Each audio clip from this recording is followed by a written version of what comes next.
The Oakenhurst Manor, a place people said was full of ghosts, stood there, looking all spooky in the dark. I was with some friends, and even though everyone warned us to stay away, we thought it'd be cool to check it out. As we went in, it got so quiet, and the floor made these eerie creaking noises. It felt like someone was whispering, but we didn't listen. We kept going, led by Sarah, who was feeling brave. Things got stranger inside. Objects moved by themselves, doors slammed shut, and it got crazy cold. In a room, we found this old game called a Ouija board. Despite the warnings, we tried playing it. And that's when everything turned terrifying.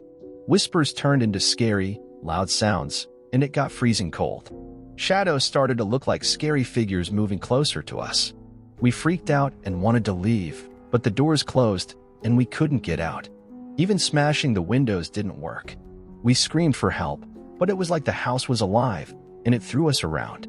We were totally helpless. Our screams mixed with the horrifying sounds in that house. The spirits trapped us there, our souls stuck in that spooky place forever. That place was no joke, and we shouldn't have messed with it.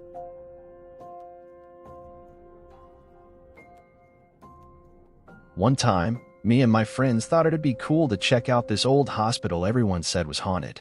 The place had a fire long ago, and people said it was full of ghosts. When we got inside, the air felt heavy, like something was there with us. Our steps echoed in the empty halls, and our flashlights made weird shadows on the walls. Things got freaky quick. Doors moved on their own, and we heard whispers. It was so cold, even though it didn't make sense. In one part, we found the place that was all burnt from the fire. It felt super weird there, and we started seeing things, ghostly figures wearing hospital clothes. They looked sad and made us feel really scared.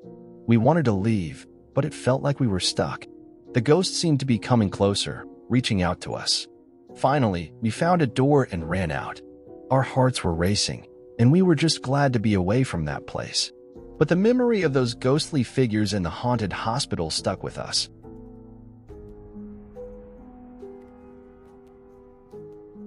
I used to live in this house that everyone said was weird. Families never stayed long, and there were stories about strange things happening there. When my family, the Johnsons, moved in, we didn't know what was coming. At first, everything was fine, but then odd stuff started. Things moved around on their own, doors opened at night, and we heard whispers in the halls. My little sister, Sophie, talked about a friend named Sarah. At first, we thought it was just her imagination, until we realized she was having real conversations in empty rooms. One night, during dinner, the lights flickered, and Sophie said Sarah didn't like us being there. Things got scarier. Shadows moved, and we heard footsteps when everyone was in bed. The whispers made it hard for us to sleep. One night, Sophie vanished. We found her talking in the attic, saying Sarah didn't want us around. Terrified, we asked someone who talked to ghosts for help. They told us about Sarah, a spirit who didn't want to leave. She liked being friends with Sophie. We did a special thing to help Sarah go away. The house shook, and it got freezing cold. Sophie helped too, asking Sarah to leave and be happy. After that, the house went quiet. Our story became a warning for the next family, about a ghost who found peace and left.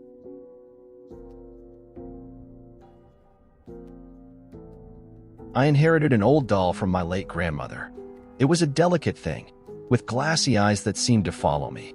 The doll had a serene smile, but something about it felt off, like it held a secret no one else could see. At first, I dismissed the rumors about the doll being haunted, but strange things started to happen. Objects moved when I wasn't looking, and I'd find the doll in different places, despite leaving it in one spot.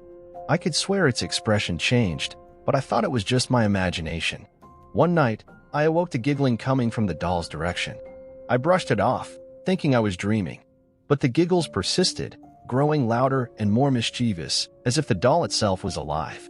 I placed the doll in a box, thinking it would stop whatever was happening. But the next morning, I found the box open and the doll sitting on my bedside table, grinning in a way I had never seen before. Terrified, I decided to get rid of it. I drove to the nearest thrift store, leaving the doll on a shelf and speeding away, hoping to be rid of it for good. However, that night, I heard faint scratching at my door, and when I opened it, the doll was sitting there, smiling as if nothing had happened. My blood ran cold as I realized it had found its way back to me. Desperate, I sought help from a paranormal expert who revealed the doll's grim history. It was said to be possessed by a restless spirit seeking companionship, bound to the doll through a dark ritual. We performed another ritual to release the spirit.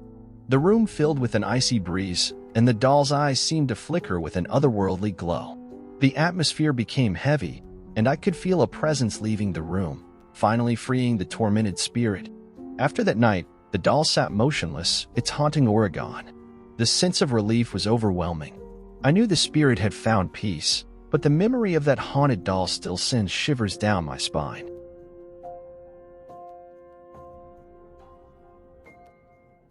I was home alone, wrapped in the silence of the night.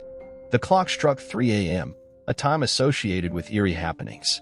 Suddenly, I heard a series of loud bangs at the front door, reverberating through the empty house. Fear clenched at my chest as I hesitated, wondering if it was just my imagination. But the banging persisted, growing more insistent and aggressive. Each thud echoed through the house, sending chills down my spine. Heart racing, I tiptoed towards the door, my hands trembling as I reached for the doorknob. A voice inside my head warned me against opening it, but the pounding was relentless, almost demanding to be let in. With a shaky breath, I gathered my courage and swung the door open. To my horror, there was nothing, no one in sight. The street lay quiet, bathed in the eerie glow of the moon. My heart pounded in my chest, and a sense of foreboding lingered in the air. As I started to close the door, a whisper, almost imperceptible, brushed against my ear. I spun around, but there was no one there. The voice carried a haunting message, barely audible, as if from another realm. Terror-stricken, I locked the door, trying to shake off the feeling that I was not alone. The house felt different, as if a presence lingered, unseen but undeniably felt. From that night on, at 3 a.m., the echoes of those relentless bangs haunted my thoughts. I couldn't shake the feeling that something unseen, something otherworldly, had tried to breach the threshold between the living and the unknown. The memory of that chilling night remains etched in my mind, a constant reminder of the mysteries that lurk in the dead of night.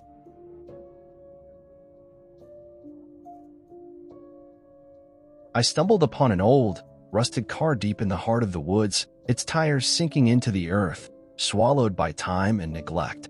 The vehicle, a relic of the past, stood there as if frozen in a forgotten moment, shrouded in an eerie silence. Curiosity got the best of me as I approached the car. Vines crept along its exterior, and leaves had found their way inside through broken windows. The air smelled of decay, as if the forest itself was reclaiming this forgotten machine. As I circled the car, a chill settled in the air, and a sense of foreboding wrapped around me. The woods seemed to hold their breath, as if aware of the secrets this forsaken vehicle held. I peered through the cracked windshield, and for a fleeting moment, I thought I saw a shadow, a flicker of movement within the abandoned car. My heart skipped a beat, but when I looked closer, there was nothing but the stillness of the interior. A strange unease settled upon me, urging me to leave, but something compelled me to stay. It was as though the car whispered tales of the past, secrets it held within its rusted frame. I took a step back, intending to leave, when I heard a faint, distant sound, a whisper on the wind that seemed to call my name. My pulse quickened, and the hair on my neck stood on end. In a moment of panic, I turned to leave, but as I did, the sound intensified. It was as if the woods themselves whispered warnings, urging me to flee from the forgotten car, to leave its mysteries undisturbed. I hurried away, leaving the abandoned car behind, but the memory of that encounter lingered.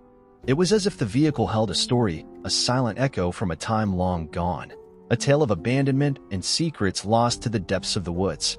The eerie aura of the forgotten car remained etched in my memory, a reminder of the mysteries hidden within the quiet heart of the forest.